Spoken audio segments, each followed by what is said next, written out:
mga kapuso! Hunyo na pero tila love is in the air pa rin sa double dose of kilig na hatid ni Kapuso Drama King Dennis Trillo na nagpasaya at dinumog sa isang kasalang bayan.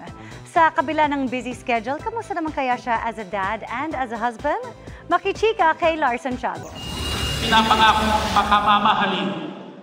Naging extra special ang palitan ng I Do ng 98 couples na ito sa kasalang bayan sa Bacoor City.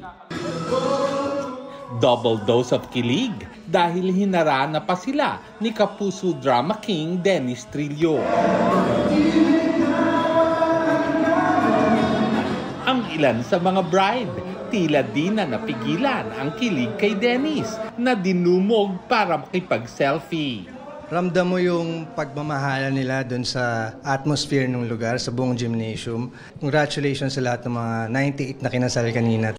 Natutuwa si Dennis na tumugma sa araw na wala siyang taping ng Pulang Araw, ang kasalan. Dahil ayaw daw talaga niyang mamiss ang mga ganitong special moments.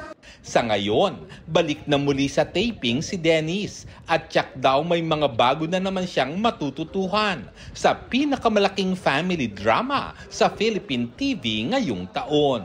Maraming natutunan everyday, lalo na sa pagsasalita ng Japanese, sa pag-ungkat ng history at every taping may mga nadidiscover kami ng mga bagong kwento at masayang experience. Ibang hamon raw ang ibinibigay kay Dennis ng klase ng kanyang role sa Pulang Araw dahil dark ang kanyang karakter.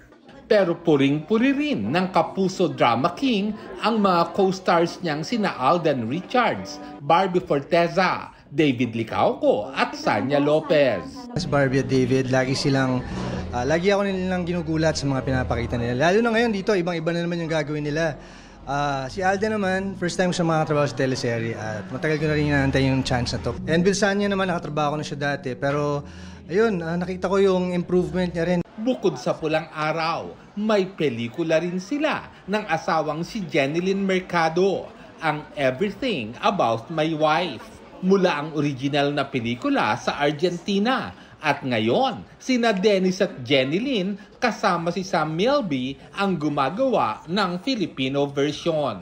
Pero kahit gaano ka-busy si Dennis sa trabaho, lagi siyang nagbubuhos ng malaking oras sa kanyang role sa tunay na buhay bilang isang asawa at ama, lalo pa nga ngayong nalalapit na ang Father's Day.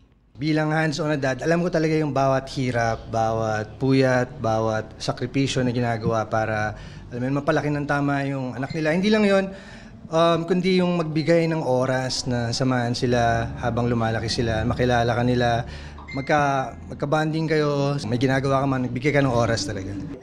Lars Santiago, updated sa showbiz happening.